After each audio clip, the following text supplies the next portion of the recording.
kunisikia.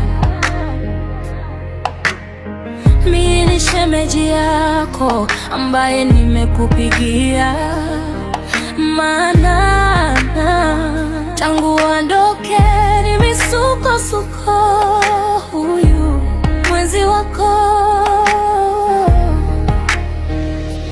Mara awe kama chizi, amekuwa mlevi wa kupindukia.